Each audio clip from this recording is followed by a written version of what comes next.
याल तरी यारे लागे अवघे माझ्या मागे मागे आजी देतो पोट भरी पुरे म्हणाल तो बरी हळू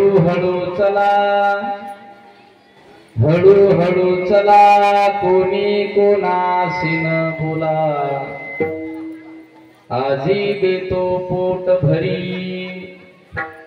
पुरे म्हणाल तो बरी तुका म्हणे सांडा घाटे देणे नका भरू पोटे आजी देतो पोट भरी पुरे म्हणाल तो बरी विठ्ठल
महायोग पीठे तटे भीमरथ्यं वरं पुंडरीकाय दातुं मुनीन्द्रहे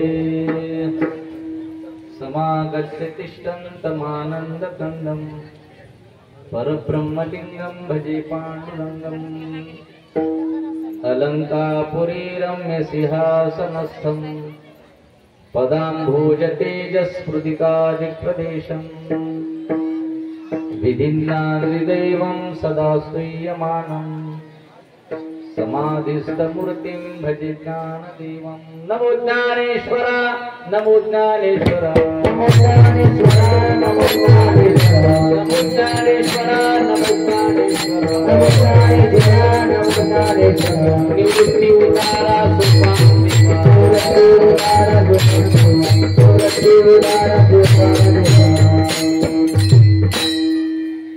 नमो ज्ञानेश्वरा निष्कलंका दयांच्या गीतेची वाचिता टीका ज्ञान होय लोका अति भाविक ग्रंथात्या याल तरी यारे लागे अवघे माझ्या मागे मागे आजी देतो पोट भरी पुरी म्हणाल तोरी विठाला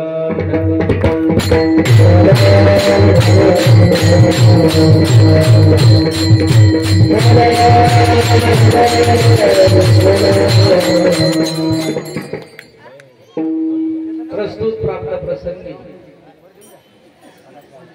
भगवंताच्या सेवेकरिता निवडलेला हा भंग जगद्गुरु तुकाराम महाराज यांचा असून काल्याच्या प्रसंगातील अभंग आहे. आज आपल्या सप्ताहाची पूर्ण आहुती सांगता आजच्या या काल्याच्या कीर्तनाने होत आहे आणि म्हणून काल्याच्या प्रसंगाकरिता काल्याच्याच प्रसंगातील खूप बऱ्याचा अभंग 4 चरणाचा निवडलेला आहे. विठ्ठल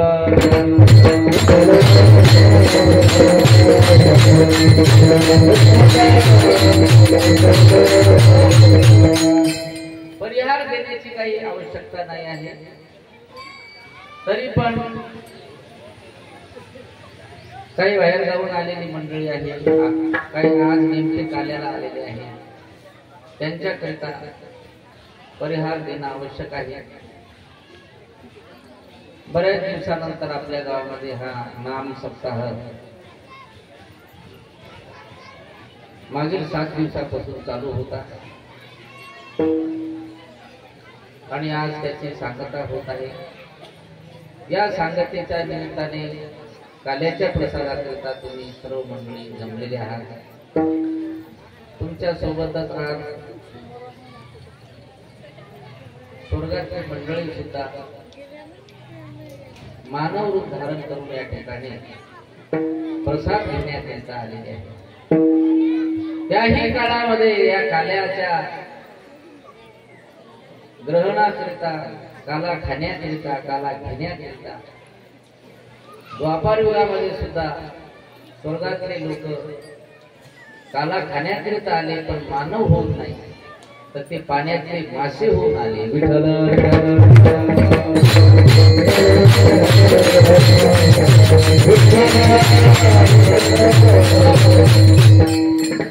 इतका महत्वाचा काला आहे की ज्या काल्याच्या सेवनाकरिता,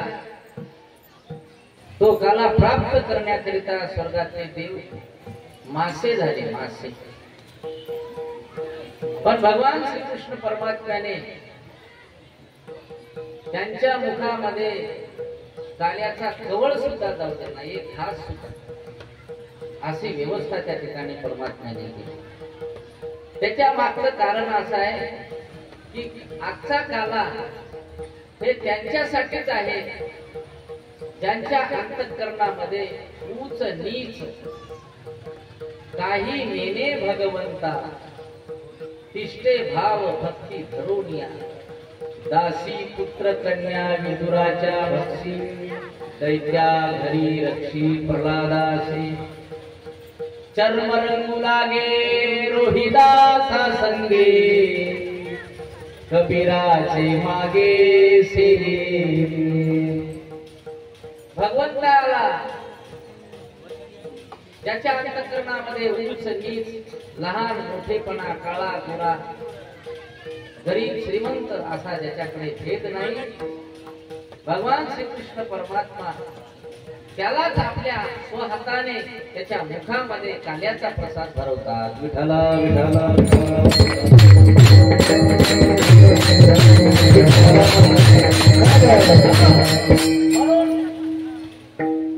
जर त्या स्वर्गातल्या देवांना मासे होता येते काला खाण्याकरिता,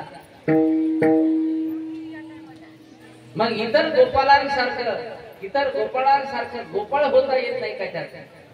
ते जर गोपाळ होऊन त्या ठिकाणी या गोपाळांच्या रांगेमध्ये बसले असते तर त्यांना ते काला भगवंताने स्वतः आपल्या हाताने त्यांच्या मुखामध्ये काल्याचा प्रसाद.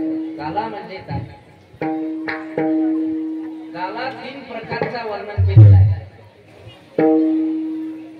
एक काला आहे दही भाताचा. दही आणि भात म्हणता की नाही श्लोक, जेवी जेवी बा विठ्ठला विठ्ठला दही भात कालविला, जेवी जेवी बा विठ्ठला, ते दही भाताचा काला।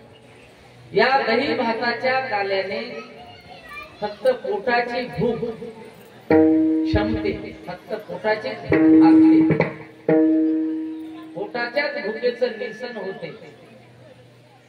दही भाताच्या काल्याने मनाची भूक जात नाही, मनाच्या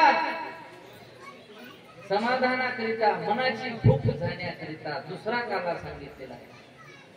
तो काला आहे हरिनामाचा खिचडी काला। हरिनामाशिवाय मनाचं समाधान होत नाही, मनाची भूक निवृत्त होत नाही। आणि तिसरा काला जीवासाठी सांगितलेला आहे, त्याला जीव शिव येथे काला असतो। जीवाने शिव होणे हे 3 प्रकारचे काले सांगितलेले आहे। आणि या 3 प्रकारच्या काल्याचे 3 प्रकारचे अधिकारी सुद्धा सांगितलेले आहे। विठ्ठला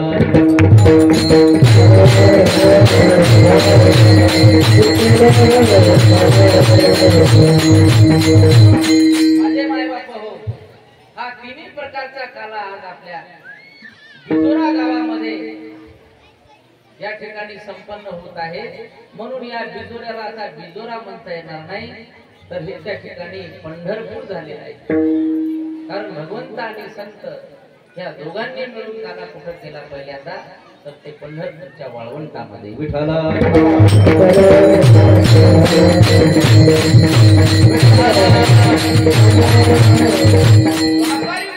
जे काला केला ते सुद्धा वाळवंटातच केला। काला वाळवंटातच का केला जातो? कारण काला जिथं वाळवंट आहे, वाळवंट म्हणजे नुसती वाळू आहे, वाळूला सोडून दुसरं काहीच नाही। जिथं फक्त काय आहे? वाळू आहे, रेती आहे, नुसती रेती। आणि ते रेती कशी बनते तुम्हाला माहित आहे का? रेती घर बांधता की नाही? रेतीनच बांधतात ना। तर ते रेती बनण्याकरिता त्या रेतीने काय कष्ट घेतलेले आहे याचा विचार सांगतो तुम्हाला। भजन करा विठ्ठला। त्यावेळेस नाल्याला, नदीला महापूर येते, त्या महापुरामध्ये पाण्याने या मातीतले एक एक कण त्या ठिकाणी खरडून, त्या मातीचा एक एक दगडाचा कण बारीक बारीक असा मोत्यासारखा एक एक कण त्या ठिकाणी ते पाणी त्या मातीतला कण आपल्या सोबत वाहून घेते, निवडून निवडून काढते ते पाणी त्या मातीचा एक एक खडा। आणि त्या पुरामध्ये ते वाहत वाहत वाहत जात जात उंच दरीहून खाली दगडावर आदळत। मग त्या दगडावर आदळल्यानंतर त्या दगडासोबत, त्या मातीच्या कणासोबत, रेतीच्या कणासोबत काही माती आलेली असते, ते माती बाजूला निघून जाते। त्या महापुरामध्ये त्या मातीसोबत काही दगड आलेले जातात, ते दगड बाजूला जातात, काही पालापाचोळा, काही लाकडं आलेले राहतात, ते सर्व बाजूला जाऊन फक्त रेतीचे बारीक बारीक कण तिथं उरतात। हो, इतके कष्ट घ्यावं लागते, इतक्या दूरून आदळून आदळून आदळून याच्यात जाऊन त्याच्यात जाऊन नाल्यात जाऊन नदीत जाऊन या दगडावर पण त्या दगडावर पण या दरीत आपण तिथून आपण आपण जेव्हा शांत होते तेव्हा मग ते सगळे मातीचे रेतीचे कण एका बाजूला जमा होते आणि तेव्हा मग त्याला वाळवंट म्हणतात। रेतीचे इतकं त्या ठिकाणी कष्ट घेऊन ते रेतीचं वाळवंट तयार होते। मग तिथं वाळू शिवाय दुसरं काही शिल्लक राहत नाही। तसं ज्याच्या अंतःकरणामध्ये नुसता शुद्ध भाव आहे, काम क्रोधाधिक हे कचरा त्या ठिकाणी कीर्तन ऐकून, भजन ऐकून, नामस्मरण करून, सत्कर्म करून, सेवा करून, संत सेवा करून, आई वडिलांची सेवा करून, सद्गुरूची सेवा करून, मानव सेवा करून, समाजसेवा करू. जेव्हा त्याचं अंतःकरण त्या ठिकाणी वाळवंटासारखं पवित्र बनते, त्या पवित्र अंतःकरणामध्ये भगवान परमात्मा येऊन त्या ठिकाणी त्या जीवासोबत काला करते. विठ्ठल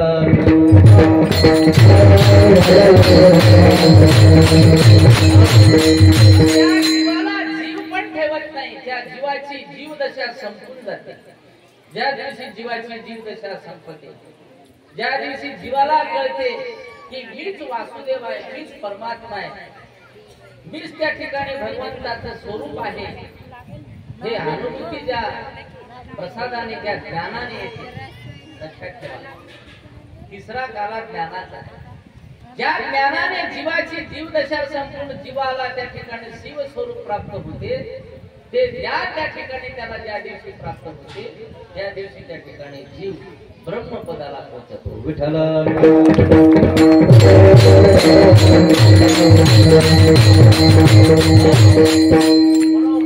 हा तिन्ही प्रकारचा काला हरिनामाचाही चालू आहे. दररोज कीर्तन आहे, भजन आहे आणि दररोज अन्नदान चालू आहे, म्हणजे दही भाताचा सुद्धा काला या ठिकाणी चालू आहे.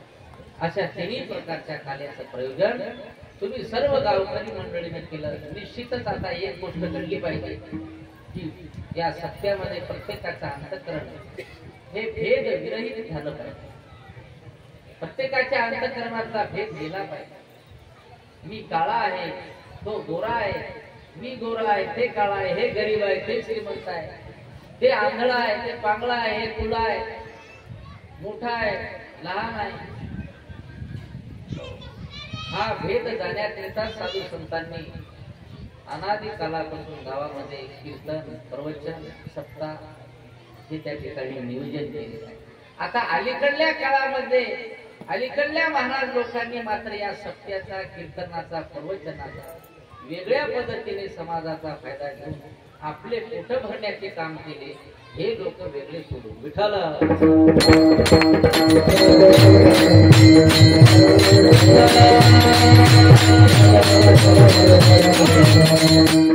प्रातस्मरणीय वैकुंठवासी गुरुदेव भिकाजी महाराजांनी शेवटच्या क्षणापर्यंत काला कशाला म्हणते सांगते. शेवटचे दिवस चालू होते महाराजांचे आणि त्यांचे कीर्तन महाराष्ट्रापेक्षा जास्त तिकडे तेलंगणामध्ये जास्त असतात, आंध्रामध्ये. आणि आजही त्या लोकांच्या घरामध्ये वंजारी समाज आहे, मराठा समाज आहे, देवाचा फोटो त्यांच्या घरामध्ये नाही. असा प्रत्येकाच्या देवपाठामध्ये भिकाजी महाराजांचा मोठा फोटो लागला. देव समजत होते आणि नुसते समजत नव्हते. भिकाजी महाराज सुद्धा त्या ठिकाणी देवाच्या पेक्षा काही कमी नव्हते. काही काही लोकांचं आजही जीवन असं सुधरवलं त्यांनी की आज लोक काचाच्या घरात बसून, एका घरी गेलो आम्ही त्यांच्या महाराजांच्या, भिकाजी महाराजांच्या शिष्याच्या घरी, तर पूर्ण त्याचं घर काचाचे होते, म्हणजे टाईप लावली होती काचेची. आणि त्या माणसानं जे गरिबी सहन केली त्या काळामध्ये, पण गरिबीमध्ये सुद्धा भिकाजी महाराजांचं त्यांनी कार्य त्यांच्या प्रत्येक कार्यामध्ये त्यांच्या पावलावर पाऊल ठेवून ते होते. गरिबी असताना सुद्धा आणि लढून सांगत होते ते संग्रस्त. त्याचा मुलगा तिकडे सीमेवर होता, भारत पाकिस्तान सीमेवर, तिकडे बॉर्डरवर आहे ते कोणतं बॉर्डर नाही. म्हणून महाराजांच्या त्या कीर्तनाने, प्रवचनाने अनेक लोक निर्वेश निघाले. त्यांच्या कीर्तनाने अनेक गरीब श्रीमंत झाले.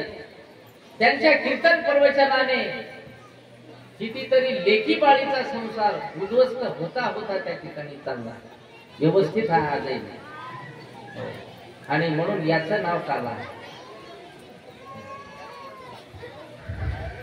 पायाच्या बोट, त्यांचा पायाचा अंगठा, ते बोट कापून टाकलं शुगरमुळे. आता मजुऱ्यात तेच व्हायला लागलं होतं घराला. या घरी चहा पियायचा, त्या घरी चहा पियायचा, त्या घरी चहा पिणारा एक काय आणि पाजणारे इतके लोक असतात. किती घर असतात तिजोऱ्यात. कोणालाही वाटते महाराजांना माझ्या घरी येऊन चहा पिवा वाटते की पण या पोटाचा कोणी विचार केला? चहा पिऊ पिऊ याला 8 दिवसात शुगर होऊन मरेल की नाही मारा? चहा पिया सगळेच म्हणते, जेवून जा कोणी म्हणत. जेवून जा म्हणणारा एखादाच राहत. आणि म्हणून महाराज कोणाला नाही म्हणत नव्हते. एका तासामध्ये 15 ते 16 घरचे चहा पिऊन यायचे, तरी नाही म्हणायचं. नाही म्हणायचं नाही याचा अर्थ असा आहे की कोणाचं मन दुखलं नाही पाहिजे, कोणाची नाराजी झाली नाही पाहिजे. आपल्या शरीराला त्रास करून त्या ठिकाणी समाजाचं समाधान करण्याचं काम फक्त संत महात्म्यांनी केले. त्यामध्ये विकास महाराज ते तुम्ही विसरून चालले म्हणून तुम्हाला सांगायला लागले. पायाचा बोट कापून टाकलं आणि डॉक्टरने सांगितलं आता पुन्हा गोड खायचं नाही. आता डबल गोड खाशाल तर तुमचं ते शेवटचं गोड खाणं असेल, असं त्या ठिकाणी सांगितलं डॉक्टरने. आणि दुसऱ्याच दिवशी पुन्हा तिकडे ते तेलंगणामध्ये कीर्तनाला गेले. सोमवारचा दिवस होता आणि सोमवारचा उपास असायचा बापू. म्हणून आदल्या दिवशी जिथून आले ज्या गावाला कीर्तन, त्याच गावली त्या ठिकाणी संध्याकाळच्या टायमाला जेवण करून तिथंच उपास सोडून ज्या गावाला कीर्तन आहे त्या गावाला ते सायंकाळच्या टायमाला. इकडे ज्या गावात कीर्तन आहे त्या गावामध्ये ते माऊली भिकाजी महाराजांचे शिष्य बाई, तिला माहित आहे आज बाबाचा उपवास आहे, तिनं संध्याकाळच्या आज आपल्या घरी उपवास सोडतील म्हणून पुरणपोळीचा स्वयंपाक करून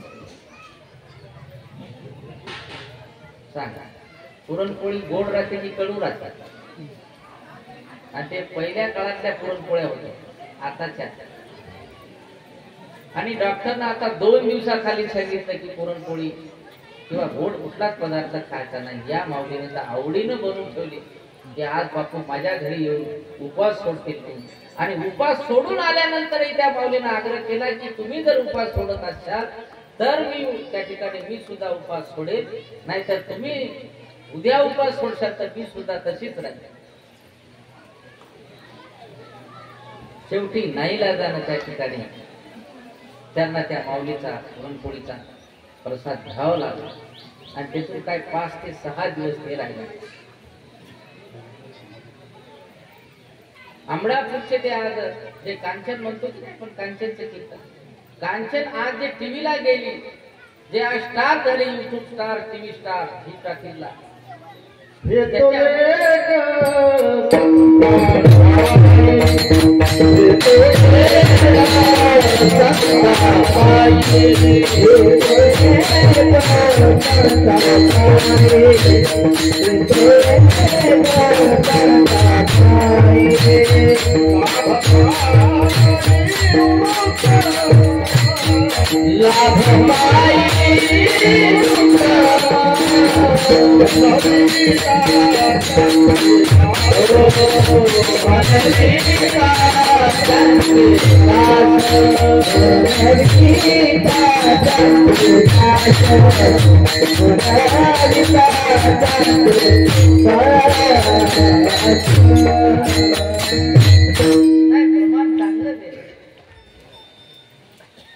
लाभ पायी उत्तम, हे तो एक संता ठाई आणि लाभ पायी उत्तम, पण कधी म्हणविता त्यांचे दास.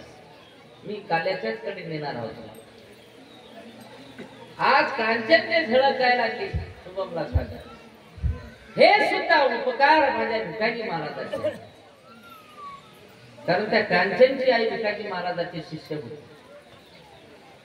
आणि भिकाजी महाराजांच्या पायाला जी जखम घातली टाकून आला, तर त्या कांचनच्या आईनं 10 दिवस विना अन्न पाण्याचे 10 दिवस काढले की माझ्या गुरुच्या पायाची जखम जमली पाहिजे.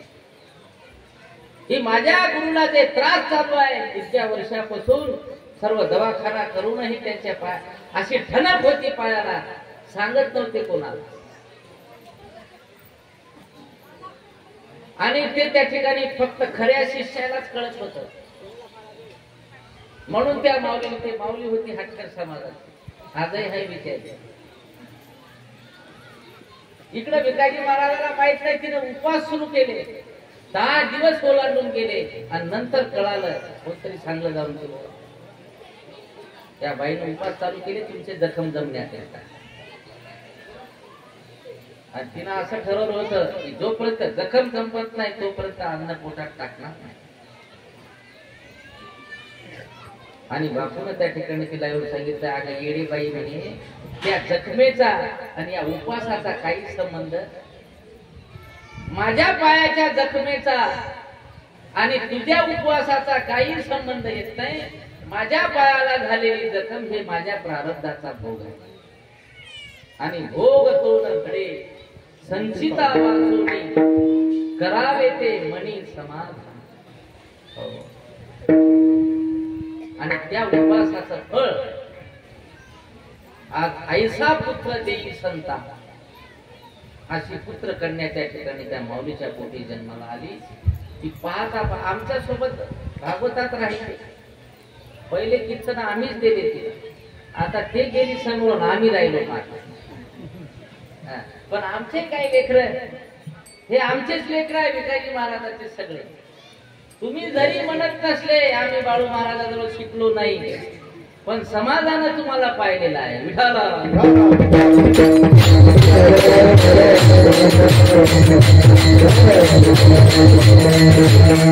तुम्ही जरी त्या ठिकाणी महाराजांचं नाव नाही घेतलं तरी तुमच्यामध्ये जे ज्ञान आहे हे ज्ञान मात्र त्या संत महाराजांना.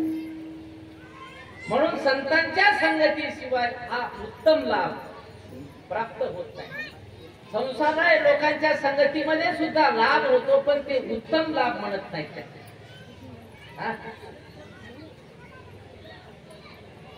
संसारी लोकांच्या संगतीमध्ये लाभ होते, चोराच्या संगतीत लाभ होते, दुर्जनाच्या संगतीत लाभ होते, नाही व्यापाऱ्याच्या सोबत लाभ होते, पण संतांच्या संगतीमधला विशेष लाभ सांगितले. लाभ तो विशेष संत संगी भाग्य तरी नोवे धन पुत्र दारा निकटवास बरा संता पायी. आणि आजचा जो काला आहे तो कालाचा प्रसाद सुद्धा काल्याचा लाभ सुद्धा त्या ठिकाणी संत संगतीशिवाय मिळत नाही. विठाला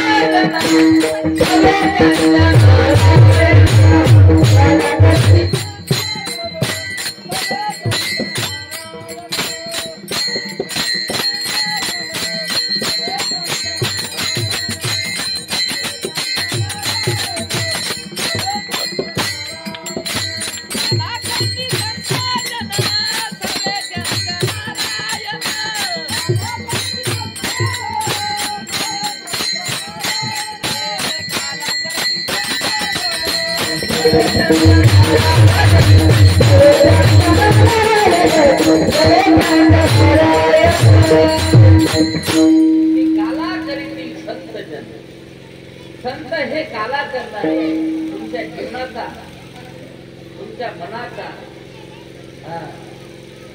आणि देवाला सुद्धा संतांना सोडून काला करता येत नाही. देवाला जे मोठेपणा आलेला आहे का, देवाला जे देवपण आलेला आहे ते संतांमुळे नाही, ठाकरेला नाही. म्हणून संता विना प्राप्ती नाही ऐसी वेद देती ग्वाही तेने साधती साधने तुटती भवाचे बंधने. म्हणून त्या ठिकाणी आज जो अभंग सेवेकरिता निवडलेला आहे या अभंगामध्ये भगवंताच्या सोबत गोपाळ आहेत. ते गोपाळ म्हणजे संत, ते गोपाळ म्हणजे त्या ठिकाणी देवाचे भक्त आहे. आणि या गोपाळांना घेऊन त्या ठिकाणी देव त्या वाळवंटामध्ये बसलेले आहे. आणि मग तुकोबाराय सुद्धा त्यावेळेस गोपाळाच्या वेशामध्ये होते. त्यांनी मध्यस्थी केली. देवा म्हणले चांगल्या चांगल्या लोकांना खाऊ घालतो की काय, आमच्यासारखे गरीब लोक त्याला कोण खाऊ घाले.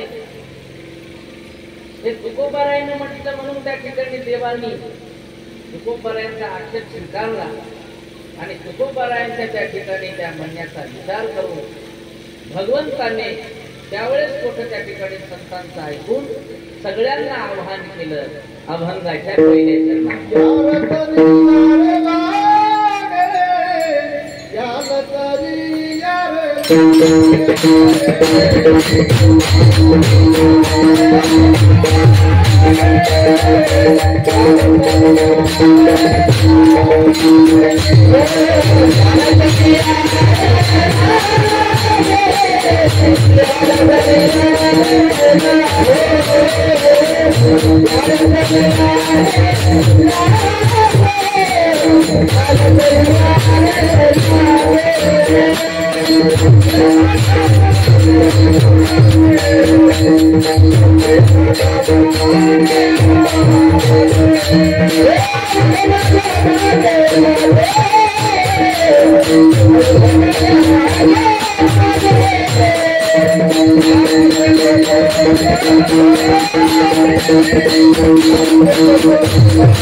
देवानं आवाहन केलं, सगळ्यांना बोलवलं.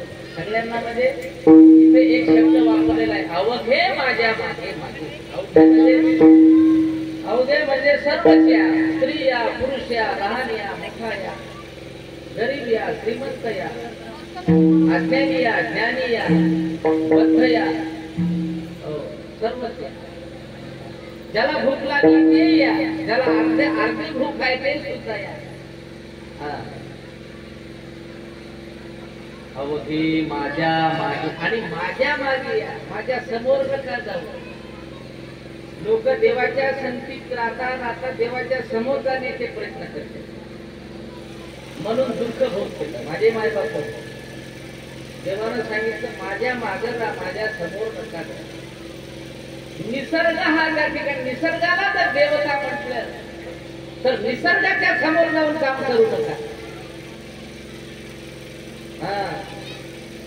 निसर्ग देवता आहे तर निसर्गाच्या समोर जाऊन काम करू नका, प्रदूषण वाढू नका. याच्या पुढे एक दिवस असा येईल तुम्हाला श्वास घेण्याला सुद्धा ऑक्सिजन शिल्लक राहणार नाही, सर्वत्र कार्बन डायऑक्साईडच राहील. आणि एक दिवस म्हणून या श्वसनामुळे ऑक्सिजन न मिळाल्यामुळे फुफ्फुसाचे रोग होऊन आकडे चढून वरती लक्षात. झाडं कापणे जास्त चालू आहे, प्रदूषण चालू आहे. संडासला चालले तरी मोटरसायकलवर बसून चालले नाही. समजायला की नाही तुम्हाला? संडासला जायचं असलं तरी थांबरे मोटरसायकल आणि संडास बांधणं राजा घरी. आम्ही जिथं राहतो का नाही आपल्या कृष्णनगरला, एका दिवशी 4 लाखाचे डीजे वाजते. 4 लाखाचा डीजे. या 4 लाखामध्ये किती संडास बाथरूम होते? बाहेर संडासला बाहेर जाणं थांबते की नाही? समजायला की नाही तुम्हाला? आजही काही महिला बाहेर संडासचा गडवा झोपतात.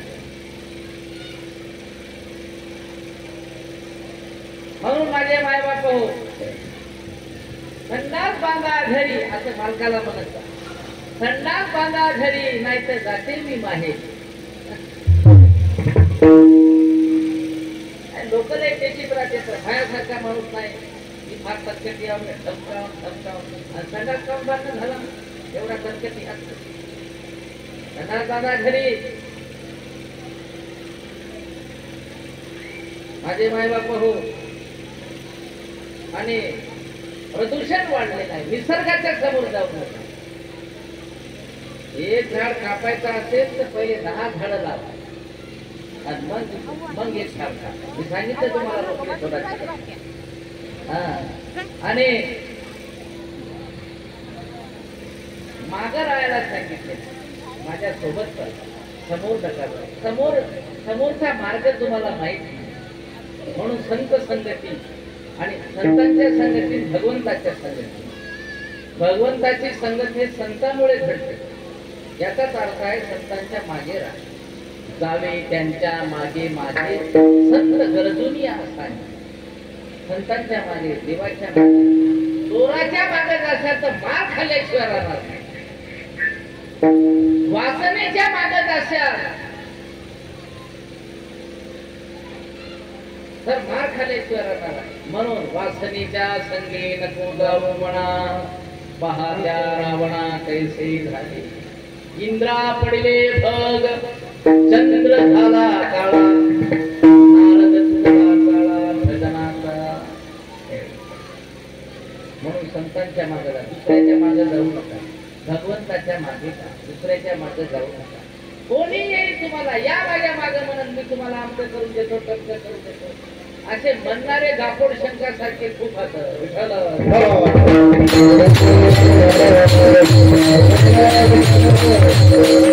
मनातली इच्छापूर्ती करणारे साधू संताशिवाय जगाच्या पाठी दुसरी कोणी. हो, महाराजांचं प्रमाण आहे इथे. मनाचे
श्रीमंताला तर त्याला जास्त, गरीबाला तर कमी. अशा देवाच्या मागेही जाऊ नका, अशा मानवाच्याही मागे जाऊ नका, आणि अशा कोणता महात्मा म्हणत असेल तर अशा महात्म्याच्याही मागे नका जाऊ. आज आपल्या गावामध्ये भीम जयंती साजरी झाली माझ्या 2 दिवसात, बरोबर आहे.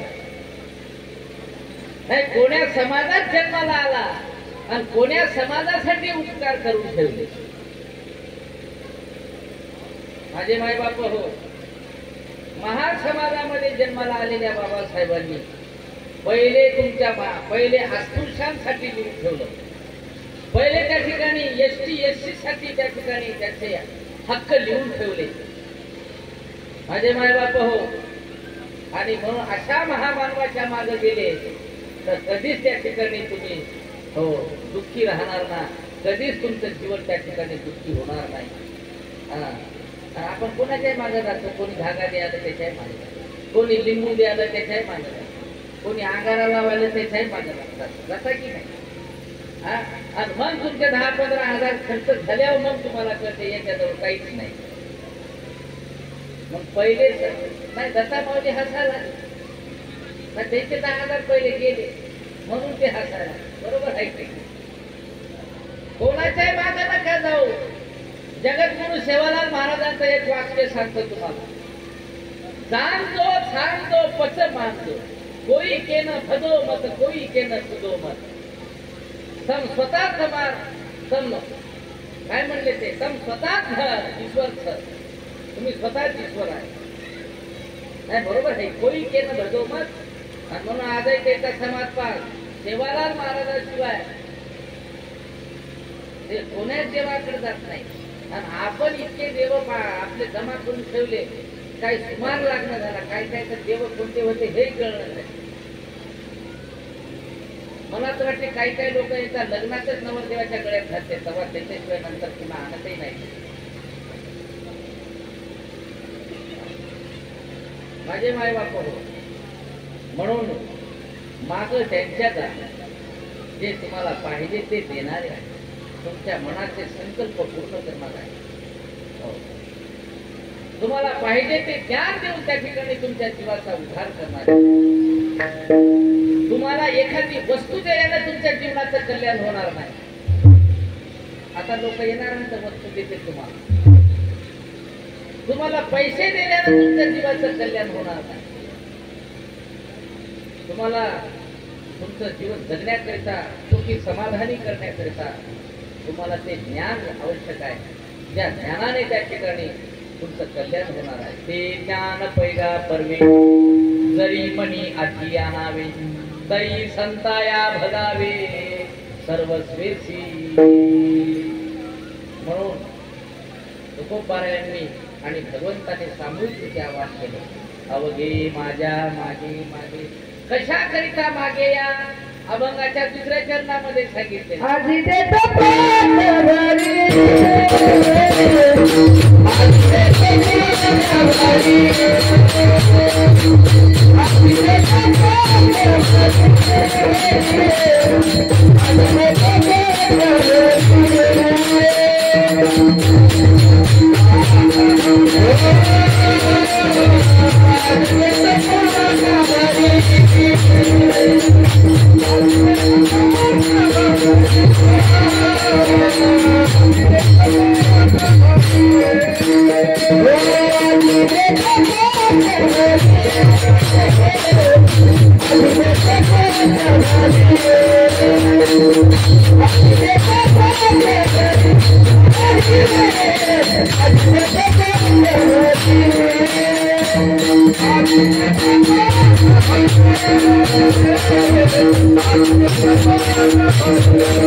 भगवंताच्या आणि संतांच्या मागे जाण्याचं कारण आहे तुम्हाला पोटभर मिळणार. तुम्ही म्हणशाल आमच्या घरी काही खायला नाही का, त्यांच्या मागे नुसतं खायला जायसाठी पोटभर त्याच्या मागे जायला. तुम्ही जे आतापर्यंत खात आले त्यानं तुमचं पोट भरलं नाही. भरलं का नाही? भरलं का म्हणायला मावशीला? आपण जन्मले तेव्हापासून भरायलो हे पोट इथपर्यंत आहे, अजून भरलं नाही. भरलं असतं तर इतर रात्र दिवस आपण काबाड कष्ट केलेच नसते. कोणाचं भरलं का हात वरी करा, पण भरले का हात खायला हात पोट भरण्याकरिता चालू. घरच्या खाण्यानं पोट भरत नाही. माणसं पहिले दारात आलं की बायकोला विचारते भाजी काय केली, म्हणजे भाजी चांगली असेल तर त्याचं पोट भरत. बायकोला म्हणलं वरण, ते म्हणते आज आहे मग वरण. काय वरण? भाजी जर चांगली असेल तर पोट भरते, असं आहे त्या ठिकाणी. आणि काही काहीच्या घरामध्ये तुम्हाला सांगतो खूप चांगलं आहे खायला, पण खाता येत नाही. हो, मूळव्याध झालेला आहे, काही बीपी झालेली आहे, काही शुगर झालेला आहे, काही रोग झाले. आता लोकांना काही रोग झाला, खाणं बदललं. हो, आता मसाला असा चवी पुरता टाकायचा असते, चवी पुरता. त्याला कम आली पाहिजे. मुळव्याध होस्तोच मसाला टाकून खाल्ला लोकांनी. आता याचं ऑपरेशन कर, त्याचं ऑपरेशन कर, ते काय जमायचं ऑपरेशन नको. मुळव्याध ऑपरेशन जमत नसते. आणि म्हणून लोकांना खायचा सुमार नाही. काही लोकांना त्या डांबरा सगट पिठी सगट खाल्लं. बरं खाल्लं तर खाल्लं, पचलंय बिचाऱ्याला. हो, म्हणून सुमारात खायला लागते, काही खाता येत नाही. माझं एक गाणं आलं होतं, पचन तेच खावं शोभेल तेच राहावं जरा नाही. या पोटाला जे शिरते का नाही तेच खाल्लं पाहिजे. भगवंताने माणसाचा देह कसा विशेष निर्माण केला आहे. माणसाच्या मुखामध्ये 32 दात असतात. त्याच्यात काही सुळे दात असतात, काही पोटसुळे असतात, काही सुपारी फोडून खायसाठी जात नाही. सुपारी फोडून खाता खाता सुपारी तशीच राहिली, दातच पडून गेली. पण पांघरणात ती सुपारी संपली. आमच्या मावशीच्या पोटामधून आता 2 गोळे काढले सुपारी. 2 ऑपरेशन करावं लागले. सुपारीचेच गोळे असे कडक. सुपारी खाण्याची वस्तू नाही. लय गोड खाल्लं तर उगा आपलं सोप म्हणून खायचं थोडंसं. कुटर आपलं खचत राहाय. ह्या सोप पडलं की चालते. इतकी महाग आहे सुपारी तरी पण. युक्ताहार विहार इंद्रियासी सार. ज्या अन्नाने तुम्हाला जास्त झोप येणार नाही, जे अन्न खाल्यानं तुमची ताकदही कमी होणार नाही, तुम्ही आळशी बनणार नाही, असा युक्त आहार असा शब्द वापरला आहे. असा आहार खा ज्या अन्नानं तुमची बुद्धी भ्रष्ट होणार नाही. ज्या अन्नानं त्या ठिकाणी, जे अन्न खाल्ल्यानं तुमचं त्या ठिकाणी तुमचा क्रोध, हो, हद्दीच्या पाप त्या ठिकाणी होणार नाही. माणसाला राग आला पाहिजे, पण कोणत्याही ठिकाणी नाही झालं. राग हे बुद्धीचं नियंत्रण त्या ठिकाणी मोडून टाकते. बुद्धीचं नियंत्रण घालवत असते राग. मग ती महाराजाला येऊ की महाराजाच्या बापाला येऊ, राग मात्र बुद्धीचं नियंत्रण त्या ठिकाणी सोडतो. म्हणून घरच्या अन्नानं पोट भरत नाही, कारण घरी असं खायला भेटत नाही आज जसं खायला भेटणार आहे. आज आपण सर्व एकत्रित बसून जेवणार आहोत. म्हणून आजच्या प्रसादानं आपलं घरी एकत्रच बसून जेवत नाही, पण बायको ज्ञानी जेवते, बालक ज्ञानात देते, लेकरू ज्ञानात जेवून जेवून जाते. वारकरी संप्रदायातल्या सर्व संतांनी कसं जेवावे हे त्या ठिकाणी सिद्धांत सांगितलेला आहे. चला वळू गाई आणि बैसू पहिले बसू. म्हणून संसारामध्ये एक टाइमचं जेवण तरी आपण सर्व कुटुंबातले लोक एकत्रित बसून जेवलो पाहिजे. सकाळचं जेवण नाही तर संध्याकाळचं. तर संध्याकाळच्या जेवणाला सर्व आपण कुटुंबातले लोक एकत्रित बसून त्या ठिकाणी जेवलो पाहिजे. त्यांना आचार विचार कळतात. हो, आता एका जागी बसून जेवण नाही. सून खोलीत बसून जेवते, सासू खुर्चीत बसून जेवते. मालक रस्त्यानंच जेवत राहते, हॉटेल न कुठेही खात राहते. आणि एक पोरग ट्रॅक्टरवर जाते, त्याला तर काही सुमारच लागत नाही. ज्याचं आलं त्याचं खात राहते. म्हणून एक टाईमचं जेवण हात जोडून द्यायचं. आई बाबा लेकर, लहान लेकर, बहीण भाऊ सर्व एकत्रित बसून जेवा. या एकत्रित बसून जेवण्याचंच नाव काला असं आहे. विठ्ठल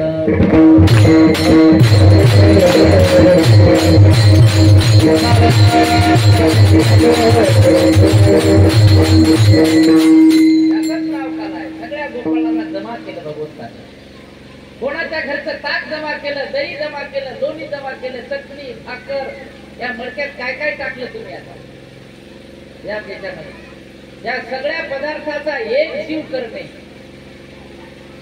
वारकरी संप्रदायातल्या लोकांनी हे काला केला. येते पाहिजे जातीचे, हा शब्द थोडासा विशेषा नाही. हे जात म्हणजे माणसाला लावलेली जात नाही, हे तर मनाची जात आहे. एका मनाचे फायदे म्हणजे जातीचे. एक आंबा म्हणणार आणि एक चिप्स म्हणणारा नसतो. म्हणून आज वारकरी संप्रदायामध्ये जगाच्या पाठीवर सर्वात मोठा उत्सव मध्ये पंढरपूरची वारी, आळंदी ते पंढरपूर 22 दिवसाचा प्रवास. सर्व जाती धर्माचे लोक एकत्रित येऊन 22 दिवस एका रस्त्यानं चालतात आणि 2 दिवस पंढरपूर मध्ये मुक्काम करून शेवटच्या दिवशी लाह्या पोह्याची काला करून आपापल्या घरी जातात. प्रेमानं सगळ्यांना माऊली माऊली माऊली म्हणून तर त्या ठिकाणी आवाहन केलेलं आहे. यारे यारे लहान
काल्याला जाणाऱ्या लोकांचा आज पोट भरला. कवा भाजीत मीठ जास्तच राहते, कवा चटणीत जास्त राहते, कवा हळदीत राहते, कवा मीठच राहत नाही, कवा चटणीत राहत नाही, कवा तेलच राहत नाही. मार्केटमध्ये असंच खायचा दिवस. पण या काल्याला कधी या तुमचं पोट त्या ठिकाणी भरूनच तुम्ही जाणार. म्हणून भगवंताने आणि संत सोबत आहेत ना देवाच्या. आजी देतो पोट भरी, पुरी म्हणाल तोरी. पुरे म्हणाल तोरी याचा अर्थ आहे तुमचं समाधान होईपर्यंत. संसारात समाधान नाही आहे. किती मोठा बंगला बांधू द्या तरी त्याची त्या बंगल्यावर वरी त्याचं चाल काढून राहते त्या कर्जाची. मी म्हणलं आता एवढा बंगला बांधल्या वरी काय, वरी काढायचा म्हणते. तुमच्यासारखे महाराज लोक आले तर बसायचे. आणि खालचं मग कोणासाठी आहे? खालचं आमच्यासाठी आहे, वरचं तुमच्यासाठी. महाराजाच्या नावानं काढते, पुन्हा अजून चाल काढून ठेवते वरचं भाड्यानं देण्यासाठी. काय म्हणतो काय आकाशाचा तू काय बापू वरी वरी चाल काढू नका असं म्हणणं झालं. काहीचं आयुष्य संपलं घर बांधता बांधता, घरात गेलाच नाही, बाहेरच नाही घर बांधता. एखाद्या दिवशी तरी समाधानानं जगा. समाधानानं जगणं नाही आहे आपलं सर्व असून समाधान नाही. नुसतं लोलुपता आहे. हाव हाव हाव लोभ त्याचं नाव आहे. आणि लोभामुळे सर्व असून दुःख आहे. म्हणून माझे माय बापू तू म्हणतात मग तुम्ही काला सत्य करायचं, आम्ही सत्य काय लोभासाठी करायचं. दिले तर घेतो, नाही दिले तर आम्ही काला खाऊन आम्ही घराला जातो. काही ठरवून नाही, काय कोणतं काही पाकिट ठरलेलं नाही. आणि तुमच्याच गावात नाही, कोण्याच गावात ठरलं नाही.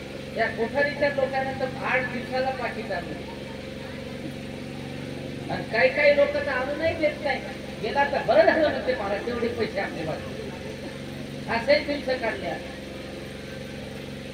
पण मागितलं नाही कोणाला. पण लोक त्या ठिकाणी इमानदारीनं त्यांच्या इमानीनं त्या ठिकाणी आम्हाला दिल्याशिवाय राहिले. म्हणून पोटभर खायचं आहे तर काल्याला जातचा कोठे काला असला तर हो आधी पण ज्यांना पोटभर जेवण करायचं आहे त्याने मात्र एक नियम सांभाळला पाहिजे. अभंगाच्या 3ऱ्या चरणात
भजे गरम गरम काढले म्हणून गिरधारी महाराज काय तसंच खाता येते का?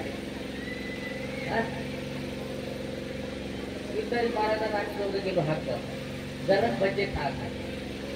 हो, आता तुम्हाला सांगतो महाराज होणं इतकं अवघड आहे.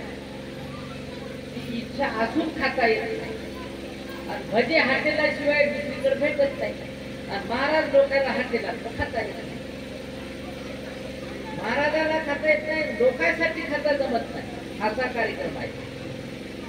खाता येते पण लोक काय म्हणतील म्हणून खाता येते. हो, आणि महाराज सांगत होते भूक लागल्यावर त्याचा गव्हाच्या भाकरी आणि लोकांना गड्डे उकळून खाल्ले पाहिजे. आता खायला भरपूर आहे तर लोक खाऊ देत नाही. महाराज माणूस आहे त्याकडे हाटेलातलं खावं का? म्हणजे हाटेलातलं कोणासाठी नाही. काय काय हाटेल हाते तसे म्हणा बिना आंघोळीचेच करते. नुसतेच देवाचे फोटो राहते हॉटेलमध्ये पण बिना आंघोळीचेच भजे काढते, असाच घाम काढते, असंच करते. म्हणून ते हाटेलातले भजे गोड लागतात. घरचे लागत नाही. काय काय असा घाम केला की असाच ते त्याच्यात घाम करू आणि असे भजे काढते. डबल असा तंबाखू करतो. असा काढला की कोणाला असे भजे काढते. म्हणून त्याला चव जास्त येते. आणि तुम्हाला जर तुम्ही घरी भजे करून का तुमचा मालक म्हणजे करतो चपटेच झाले म्हणत मीठच कमी आहे म्हणत तुम्हाला सांगतो तुम्ही तसंच करत जा. त्या हाटेलात त्या माणसाला असा घाम काढायचा पहा ते गोड झाले की नाही हे तुम्हाला वर्म माहिती. हळूहळू खा. एक घास 32 वेळेस जाऊन खा लागते म्हणून तेव्हा त्याचं पचन होते. आता कोणी जाऊन खायला काही घास 32 वेळेस गप्पा गप्पा गप्पा रेखी ओढायचा काय खाणे करायचा म्हणून ऍसिडिटी. पाणी कमी, जेवण जास्त. पाणी जेवण केल्याबरोबर पाणी करू नये. पोटातला इस्वी टाकू नये. पोटात जठराग्नी नावाचा अग्नी आहे. जेवण झाल्याच्या नंतर 1-2 घोट पाणी प्यायचं आणि त्याच्या 30 मिनिटानंतर मग लागेल तेवढं पाणी प्यायचं. हे रोग जे बाहेर की नाही आपल्या हातानच आपल्याला रोग व्हायला. त्या डॉक्टर लोक पिछे झाले रोगाचे नाव ऐकवायचे. माझे माय बाप हो. म्हणून हळूहळू चला. हळूहळू जाणाराच हळूहळू खाणाराच यशाच्या शिखरापर्यंत जातात. काही पंचतंत्रामध्ये कथा आलेली आहे. पंचतंत्र नावाचा ग्रंथ आहे. त्याच्यात जनावराच्या कथा असतात. प्राण्याच्या, पक्ष्याच्या, माणसाला ज्ञान देण्याच्या. लक्षात घ्या, माणसाला ज्ञान देण्याकरिता जनावराच्या गोष्टी सांगायला लागतात. एकदा एका सस्याची कासवाची शर्यत लागली. हो, शर्यत लागली. कोण जाते पहिले सर्व.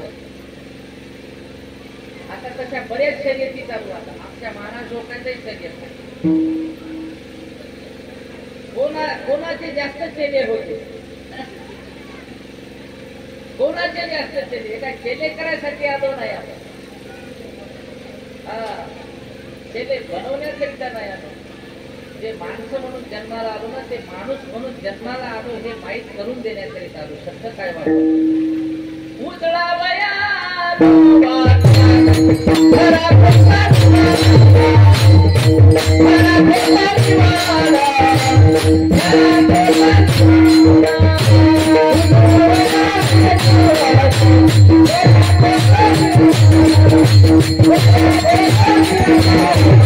वाट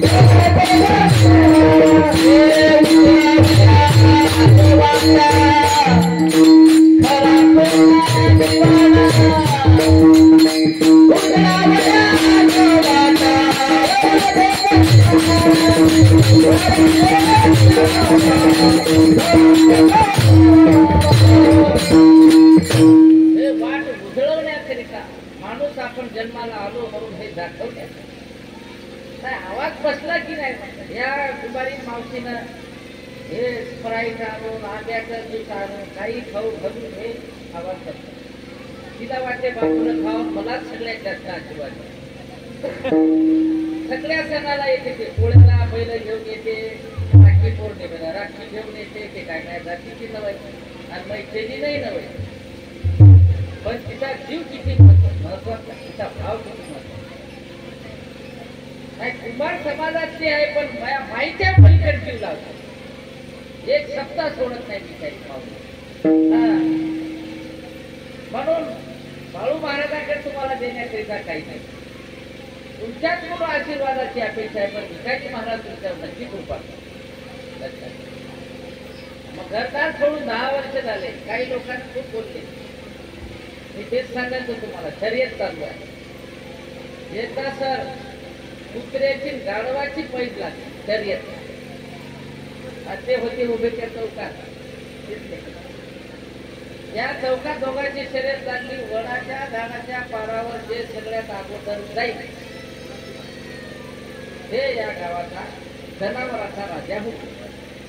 कोणाची? कुत्र्याची.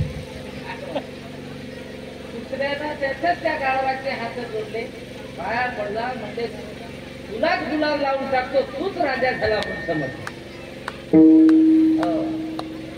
काहून त्यानं असं उत्तर सांगितलेलं आहे. थोडं वाईट वाटेल तुम्हाला. त्यानं उत्तर असं सांगितलं, म्हणले मी या वडाच्या पारापर्यंत जाण्याच्या अगोदर मला जे कष्ट सहन करावं लागणार आहे, मला जे अडथळा येणार आहे ते तुला सांगायचं असतं. कारण या गावात तू एकटाच गाढव आहात, पण मया भावकीचे लोक गल्लोगल्ली हातात. त्याच्यामुळे मी गल्लीत पाय टाकल्याबरोबर ते 10-15 येऊन मला जागेवर झाडवलं. सौरभ तू झाडाखाली जाऊन मस्त जाग्यात बसतो. गाढवाला अडवणार कोणी नाही, मात्र कुत्र्याला त्याच्याच भावकीचे अडवणारे भरपूर हात. म्हणून कुत्र जास्त त्या गाढवापेक्षा जास्त पळणारा असून सुद्धा त्याला तिथं जाता येत नाही. त्याचा राजा होता. हे लोकांचं काय, हे प्रत्येक समाजामध्ये नाही, हे फक्त काही समाजामध्ये पाहायला मिळतं. म्हणून महाराज नेहमी कीर्तनात सांगायचे, भिकाजी महाराज खेकड्यासारखा गुण काही लोकांमध्ये आहे. एका खेडीत एका डबीत भरणीमध्ये खेकड्या 4-5 टाकले ना, तर ते एखादा खेकडा वरी चालला तर ते दुसरा खेकडा त्याच्या नाकीत टाकलं, त्याला खाली आहे. मागे वळण्याचे लक्षण आहे. हे कसा समोर चालला, माझ्याच बरोबरी राहायला पाहिजे. त्याच्यामुळे एवढं मेहनत घेऊनही त्या ठिकाणी माणसं शून्य हात काही. पण लक्षात ठेवा, मेहनत तुम्ही घेत राहा, एक दिवस तुम्ही नक्कीच त्या ठिकाणी जाणार आहात, तुमच्या शिखरापर्यंत पोहोचणार आहात. कासवाला वाटलं आपण काय पळणार, असं नाही वाटलं त्याला. तसा किती पळणार आहे, कासवाची गती किती आहे. पण त्यानं विचार केला नाही मी कधी पोहोचल म्हणून. त्यानं शर्यत घेतली त्याच्यात. हो, असं त्याला वाटतंय कासव कवाई. ते पळून पळून झाडाखाली ते झोपलं, ते संध्याकाळचं उठलं आणि कासव त्या ठिकाणी जिथं त्याची पैज लागली होती त्या ठिकाणी जाऊन त्यानं आपल्या धर्माचा किल्ला पडतोला. हळूहळू त्याला वाद कमी करूचा झाला.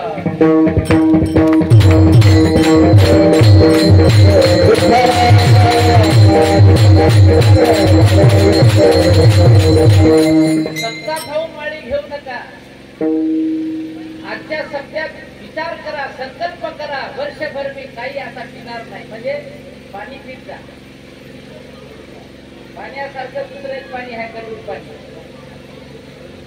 आजपासून संकल्प करा, मी हे आजपासून पुढच्या सप्त्यापर्यंत हे तांतोड काळ्या कपडातलं वस्तू खाणार नाही, गढूळ पाणी पिणार नाही. पुढच्या वर्षी मात्र वर्षभर हा संयम राखून पुढच्या वर्षी माळ घाले असा संकल्प करा. याचं नाव आहे हळूहळू करा.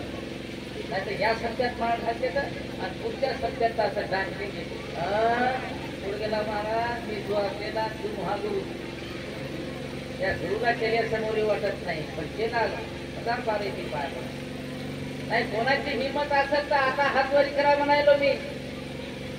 काही कोणी माहित दूध पिऊन आलेलं दारू सोडणार का दारू पिणारे आलेच नाही इकडं सोडता का तुम्ही? उभे राहा त्याच्यासाठी एकदा काळजी काय नाव आहे तुम्ही आता घरी जा पहिले पण आंघोळ करून या. तुम्ही आंघोळ करून आले तर तुमच्या कृपा करणारा बाळू महाराज समजलं. लवकर करा आंघोळ करून पाहिजे आणि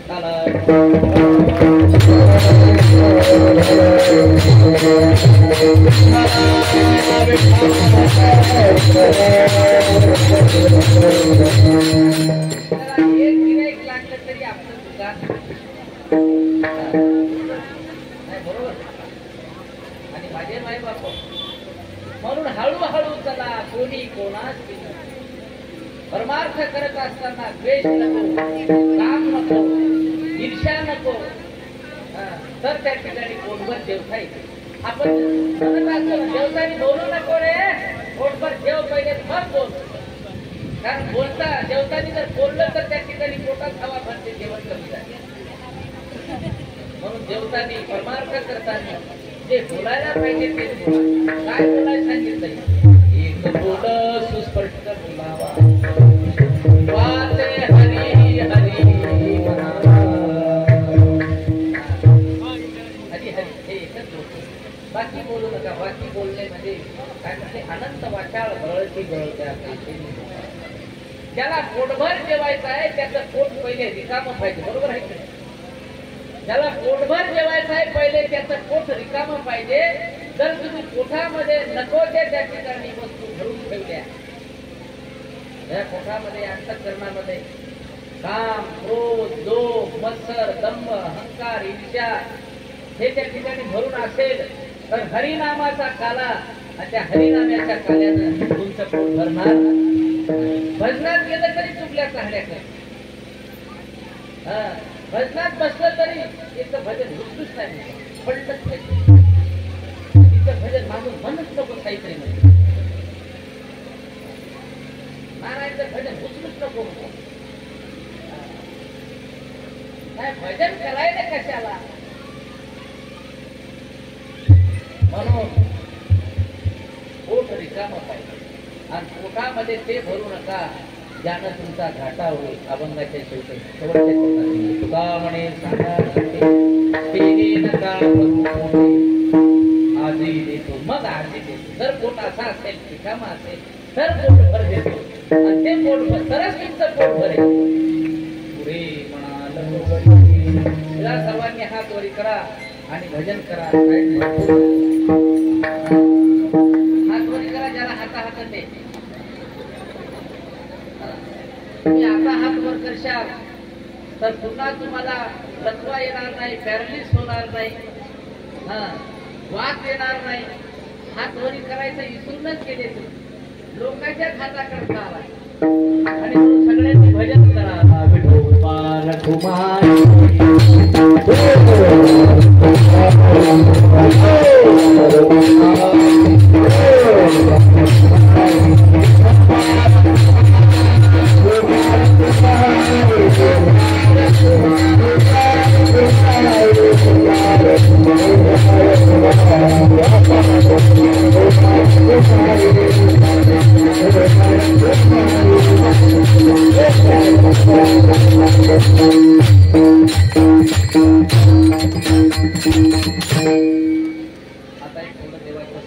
चरित्र आपण सांगणार. गोकुळामध्ये भगवान परमात्म्याचा अवतार झाला. कृष्ण गोकुळी जन्मला, दृष्टा चळका सुतला, होता कृष्णाचा अवतार. आनंद करती घरोघर, गुडिया तोरणे करती, कथा गाती गाणी. भगवंताने गोकुळामध्ये अवतार धारण करून त्या गोकुळामध्ये जे गोपाळ नित्य घरी भरपूर जेवायला असून दही दुधता असून सुद्धा उपाशी होते, दुबळे पडते होते. दुसऱ्या आलेल्या संकटावर मात करण्याची शक्ती त्यांच्याकडे नव्हती. बुद्धिहीन होते. खायला त्या ठिकाणी तसं मिळत नव्हतं, असून मिळत नव्हतं, म्हणून देवानं हे सर्व गोपाळ समाज केले. या गोपाळांना त्यांच्याच घरचं त्या ठिकाणी अन्न त्यांना खाऊ घालण्याकरता त्याच गोपाळांच्या घरी त्यांचे शिंके फोडले, शिंके ओढले खाली, आणि त्यांना जे पाहिजे ते नवनीत म्हणतो आपण त्याला, हे ज्ञानाचं नवनीत पाजलेलं आहे. आणि मग हे त्या गोकुळातल्या वृंदावनातल्या गवळणी देवाला नावं ठेवू लागले, त्याला चोरटा म्हणू लागले. देवानं चोरी केली, पण असं स्वतःचं घर भरण्याकरिता नाही, स्वतःचं पोट भरण्याकरिता नाही. हो, त्याला तुकोबारांनी खरी चोरी असं म्हटलेलं आहे. खरी चोरी, आधी चोरी केली खरे म्हणती नंदाची, आणि खरी चोरी करणारा भगवान श्रीकृष्णाशिवाय या जगाच्या पाठीवर दुसरा चोर नाही. विठ्ठला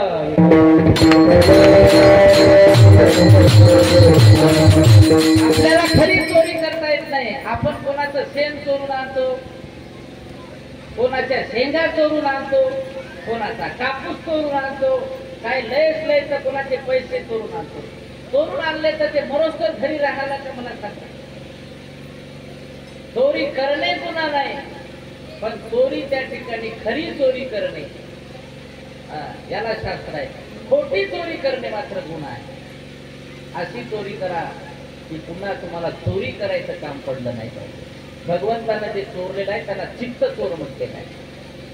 जे चित्त भगवंताकडे लागत नव्हतं, ज्यांचं चित्त कामात लागत नव्हतं, ज्यांचं चित्त कीर्तनाकडे येत नव्हतं, ज्यांचं चित्त नुसतं विषयाकडे, वासनेकडे, व्यसनाकडे जात होतं, त्या व्यसनाकडे जाणाऱ्या, विषयाकडे जाणाऱ्या चित्ताला त्या ठिकाणी भगवंताने आपल्याकडे वळवून घेतलं. याचं नाव आहे चित्त चोर, म्हणून त्या ठिकाणी त्याला चोर म्हणले. असं कोणाच्या घरी जाऊन देव चोरी करत नव्हता. मग एक दिवस एक डोळण आली, हो, आणि म्हणे यशोदेला कृष्णाला सांगावे गोकुळी राहावे का जावे, यशोदे गोकुळी राहावे का जावे. काय करावं म्हणे या यशोदेच्या कानाला. आता या गोकुळात राहावं की नाही असं झालेलं आहे. हो, दूध काढायला जावं, वासरा अजून सोडून द्यायला, रांगोळ काढायला जावं, त्याच्यावर उठून चालला, शिंक वरी ठेवलं, एकावर एक उभं राहून त्याच्यातलं काढून गोपाळांना खाऊ घालायला. आणि चोरी करली म्हणून घरी सांगावं तर दाढी वेणीची गाठ मारून टाकायला. कटाळून ती गवळण त्या मालकाला तिनं सांगितलं, आता गाव सोडून आपण जाऊ म्हणून. नको म्हणे, या गावातच राहणार. लय देव चालू झाला या तिजोऱ्यामध्ये. आता आपलं काही खरं नाही, आता गाव सोडून दे असं म्हणल का कोण? नाही असं म्हणल का? दारू पिणाऱ्यांना लोकांना त्रास होत नाही. मी तिकडे येतात, तिकडे गेलो त्या गल्लीत, मी म्हटलं एवढे माणसं इथं काऊन बसते, इथं कोणाचं प्रवचन चालू आहे. काकाकडे घर आहे, एवढे माणसं एका जागी बसले, इथं कोणा महाराजाचं प्रवचन जीव लावून ऐकायला बाबा म्हणतात लोक. तर ते सगळे लोक असे होते, असे घेऊन 4-5 पानं त्याच्या हातात. तर मी म्हणलं हे कोणाचे, हे काय, ते तर प्रवचन चालू नाही म्हणे, कोणा प्रवचन चालू नाही म्हणे. मी म्हणलं मग काय चालू आहे? येतं म्हणे, काय म्हणते त्याला, डाव चालू आहे म्हणे. आपलं कोणावाला डाव आता? हे असे डाव जीवन नका मांडू. एखाद्या वेळेस तुमचा डाव आला ना, तुम्हाला डाव खेळायचा लाईक सोडणार नाही. पैसे खेळण्याची वस्तू नाही. या पैशासाठी लोक रात्र दिवस काबाड कष्ट करायचे. रात्री 12 वाजता पाणी द्यायचा कष्ट का? एक गव्हाचा दाना जर पडला ना, ते उचलत येते घरापर्यंत. म्हणलं मी कालची गोष्ट आहे. गावावर पैसे हरला म्हणून लेखानं कल्ला केला, म्हणून औषध पिऊन फाशी घेऊन औषध पिऊन गेला. काय कोणाचे गेलं? चांगला माणूस गावावर पैसे हरवला म्हणून लेखानं कल्ला केला, तर यानं औषध पिऊन आपला प्राण गमावला. येथे कोणाचे काय बा गेले नाही. धारूड आहे एकनाथ महाराजांचा. सरते शेवटी बा काळ बांधून गेली, सरते शेवटी बा एका जनार्दनी आमचे काय बा जाईल पिंगळा पिंगळा पिंगळा पिंगळा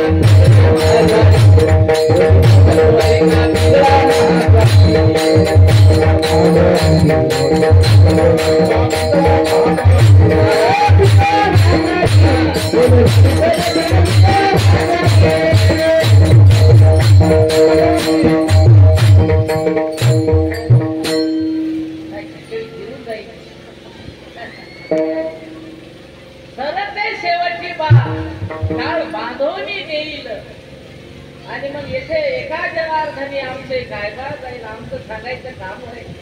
ऐका न ऐका ऐकलं तर सुधरून जाशाल नाही ऐकलं तर फसत जाशाल बरोबर नाही. तसं त्या गवळणीनं मालकाला गाडी बैल लावले ते ना पहिले गाडी बैलाचं बरोबर गाडी बैल लावले धडपा ते गडब्याचा धडपा टाकला काल टाकली की दोघं नवरा बायको गाडी बैल आपले घेऊन निघले गावाच्या बाहेर. गोपाळांनी कृष्णाला येऊन सांगितलं आले का आंघोळ करू माळ द्या आम्ही डबल माळ कोणाच्या गळ्यात असेल. अहो जाऊ द्या एखादा माणूस जर सुधरत असेल आपल्या गावामध्ये त्या नारायण पवार सारखा जर एखाद्या झालं म्हणतो तत्वबाई आज किती दुकान घातलं बनवत असेल त्याच्या घरी ते लोक किती आनंदात झोपत असते नारायण पवार नाही तर पुढ्यात होत आहे बाप बसा काय खाली बसा बस हा यंदा याच्यासाठी टाळी वाजवायची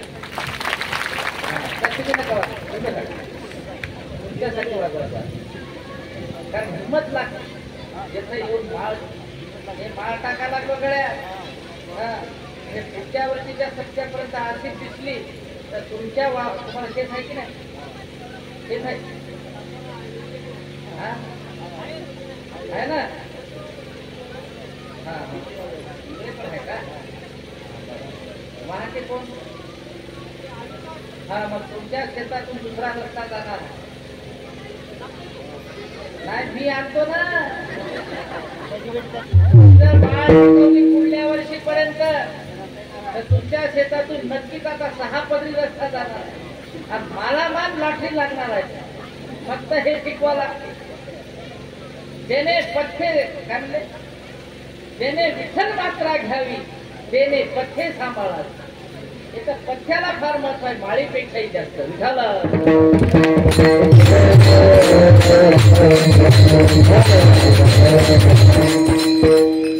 गोपाळ पळत आले देवाला येऊन सांगितलं म्हणे ते गवळण चालली म्हणे मालकाला घेऊन तुला आपल्याला कंटाळू. देवानं सांगितलं आपल्याला कोणी कंटाळलंही नाही पाहिजे आपलं गाव सोडून आपल्याला दोषही कोणाचा लागला नाही पाहिजे. मला न विचारता कोणी जाणारही नाही कोणी येणारही नाही. देवाला विचारते कोणी जातही नाही. चाले हे शरीर कोणाची आसक्ती कोण बोलत असा भाव आहे माझ्या. म्हणून त्या ठिकाणी देवानं काय केलं ते दोघं मथारी चालले होते गोकुळ सोडून देवकृष्णाच्या घोड्याला कंटाळले. एवढ्यात काय झालं उन्हाचा तडाखा होता. मथारीला लागली तहान त्या गवळणीला मथारी गवळण तहान लागली तिनं सांगितलं हो नारायणराव खावा म्हणले गाडी तहान लागली कोठून तरी पाणी आणा तहान. म्हाताऱ्यानं कासरा सोडला म्हातारीच्या हातात दिला म्हणे मी आता पाणी घेऊन येतो तू येतच थांब. हो घंटा लागला तरी मी तुझ्यासाठी पाणी आण. ते मथार पाणी आणाय गेलं या गवळणीला आणि तेवढ्याच देवा या मथाऱ्याचं आणि हातात पाणी घेऊ. हो आणि महाबाई म्हणे आताच गेले ना आताच कसे पाणी घेऊन तुला काय वाटलं मी काय मथारा झालो का. हे म्हणे पाणी किती फायदे ते फिल्टरचं आणलं म्हणे विहिरीत उतरून पाणी आणलं म्हणे अजून मी देवानं थांब म्हणे मला काय साधं समजू नको म्हणे ते देव म्हणे. मग साधी आचरण याच्या जवळचं पाणी घेऊन पिया लागली तर खरं मथारा पाणी. आता माय काय करू म्हणे कवा कवा घरात पाहिलं ते मथारा आहे तेच दिसले नाही. आता 2-2 मथारी दिसायली पिण्याचेच नाही. आता का देव म्हाताऱ्याकडून घेऊन आला तिच्या मालकाला. हे येऊन पाहायला तर याच्या अगोदर आपल्यासारखं दुसरं म्हातारं तयार आलं. याचे ते हातपाय थरथर कापायला. बाबा आपली बायको घेऊन जाते की काय आता. म्हातारी असं व्याज पडली म्हणे आता काय करावं म्हणे. खरं म्हातारं कोणतं होय. तू कोण होत रे म्हणे. तू मला कोण होत विचारणारा मला कोण होत म्हणून. मी बायकोन मी चाललो म्हणे सासरवाडीला. या म्हाताऱ्याला बोलणं चेंज झाला. म्हातारी तर तुम्हाला सांगतो कासरा सोडून रानानच पळायला. हे वय का ते वय काही समजणच दिला. हे म्हणे मई म्हातारी म्हणे. हे म्हणे मई होय बाबा तुला काय पाहिजे ते तो म्हातारी म्हणे म्हातारी म्हातारी. असं भेटते का म्हणे बायको आहे.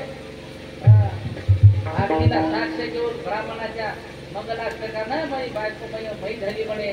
60 वर्ष व्हायला म्हणे. चालला मोठा मई बायको होता. काय सांगतो मला ते म्हातारे रानाला पडायची जाग्या वाटली. बापा पळू नको जाग्यावर बस म्हणजे कोण आता सांग तू ठरव म्हणे. तुला कोणासोबत जायचं नाही तर चाल म्हणे डबल गोकुळामध्ये. हे मला येणं जाऊ द्यायचं नव्हतं गोकुळ. म्हातारीनं हे युक्ती मान्य केली. म्हणले त्याच्यापेक्षा आता हे 2-2 म्हातारे घेऊन याच्यापेक्षा जाऊ का त्याच्या सध्या जाऊ.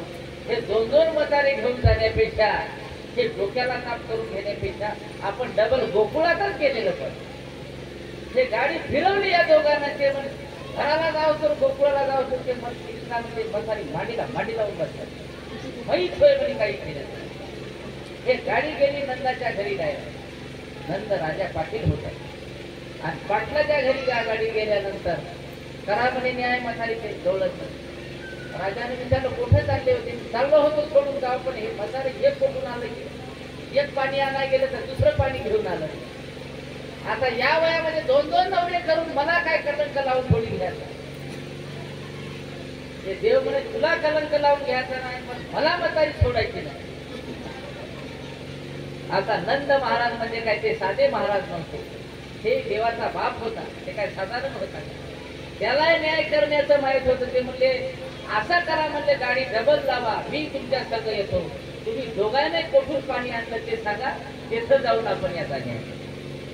त्यानं सांगितलं विहिरीतून पाणी आणलं म्हणजे कोरड्या विहिरीतून असं एकदम टाकलं एकदम खाली पाणी होतं. मग त्याच विहिरीजवळ गाडी न्यायमध्ये आली. तिथून पाणी आणलं. दोघंही म्हातारा हातात पाण्याच्या बॅग. आणि मग नंतर महाराजांनी सांगितलं आता एक काम करा ना. त्या दोघाही म्हाताऱ्याला सांगितलं आता एक काम करा. विहिरीच्या या काठावरून त्या काठावर ज्याला उडी मारता येते ती म्हातारी त्यांनी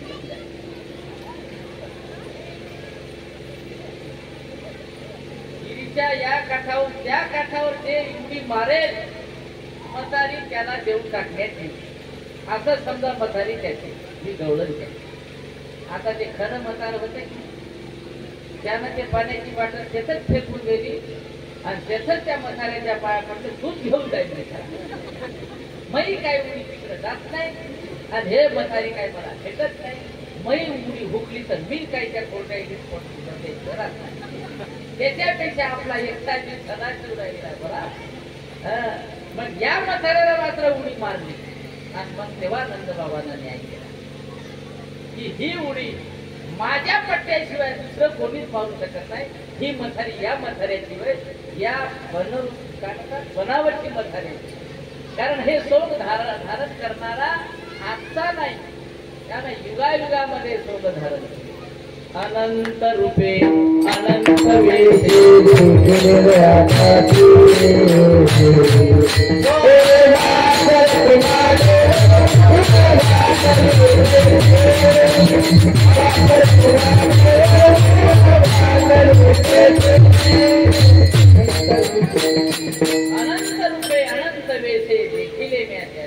नंद बाबाजींचा अनुभव आहे.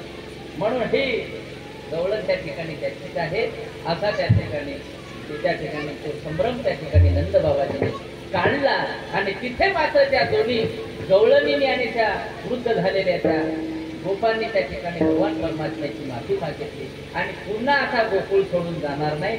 तुला विचारल्याशिवाय जाणारही नाही आणि तुला विचारल्याशिवाय येणारही नाही. किंबहुना असं सांगावं लागेल की त्याच्या सत्तेशिवाय कोणी येतही नाही आणि कोणी जात नाही. अशा प्रकारच्या अनंत लीला भगवान परमात्म्याने गोकुळात केल्या. हे एक नियम ऐकायच्या कीर्तनात देवाचं गोकुळात केलेलं चरित्र सांगावं म्हणून हे चरित्र संपलेलं आहे. आता या ठिकाणी टाइम झाला असल्यामुळे देवानं गाई चारून चारून त्या ठिकाणी थकलेले आहे सर्व गोपाळ. सगळं गोपाळांच्या शिदोऱ्या एकत्रित केल्या. देव सगळ्या गोपाळांना गोल बसवलेला आहे. सगळ्यांच्या शिदोऱ्या एकत्रित केल्या. देव मधोमध बसलेले आहे. सगळ्या शिदोऱ्या एकत्रित करून काला केला आणि तो काला केलेला त्या ठिकाणी भगवंताने मधोमध बसून एकमेका देवमुखी प्रत्येकाच्या मुखामध्ये तो आनंदाचा समाधानाचा सुखाचा घास भगवंताने प्रत्येक गोपाळाच्या मुखामध्ये घातला. हे स्वर्गातले देव पाहू लागले. म्हणले आज देव एवढं काय बनून एकमेकाच्या गोपाळांच्या मुखात द्यायला लागले. ते सुद्धा आले पण ते गोपाळ झाले नसल्यामुळे त्यांना ते काला तो महाप्रसाद त्यांना खाता आला नाही. अशा प्रकारे भगवंताने सगळ्यांना समान पद्धतीने, कारण ज्याच्या घरी ताक होतं त्याला सुद्धा आज पोट भरून खायला मिळालं, नाहीतर त्याला ताक खाऊनच दिवस धर राहिला. म्हणून हे सर्व शिदोऱ्या एकत्रित केल्या. म्हणून आज आपण सुद्धा दही, दूध, पोहे, मुरमुरे, लोणचं, मिरच्या, एखादा व्यक्ती मिरचीसारखा तिखट असला तरी आजच्या दिवशी मात्र गोड बोलते. एखादी मावशी आंबट असली तरी आज मात्र गोड बोलते. ते काला चला ना बाईच्या हाती आला, चला ना महाराजच्या हाती आला. मग हे सगळ्यांच्या जीव गोड करणे, काही शब्द वापरलाय प्रमाण. देव चिळी आला आणि गोडे गोड जीव झाला. प्रत्येकाचं जीवन गोड करणे म्हणजेच त्याच्या जीवनामध्ये काला करणे आहे. आणि म्हणून आपल्या जीवनामध्ये दररोज गोडपणा आला पाहिजे असं वाटत असेल, दररोज आपल्या संसारात गोडवा राहिला पाहिजे असं वाटत असेल तर आपल्या जीवनात दररोज काला झाला पाहिजे. आणि दररोज काला आपल्या जीवनात व्हावा असं वाटत असेल तर दररोज सत्संग आपल्याला घडला पाहिजे. कारण संतांशिवाय काला घडत नाही. वाळवंटामध्ये जा की त्या ठिकाणी द्वापारयुगातल्या गाई चालतानाचा प्रसंग होता. तिथं संतांशिवाय भगवंताने काला केलाच नाही. म्हणून माझा ज्ञानराज गोपाळाशिला ह्या वाटी, माझा ज्ञानराज गोपाळाशिला या वाटी, एकच टाळी चंद्र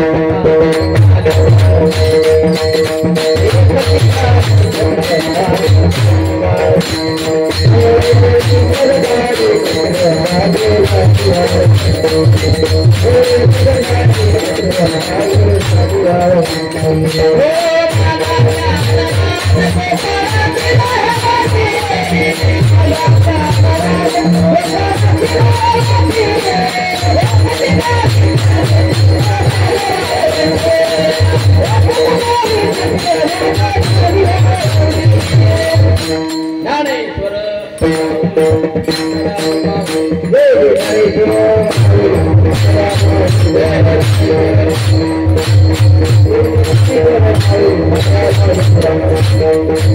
Thank you.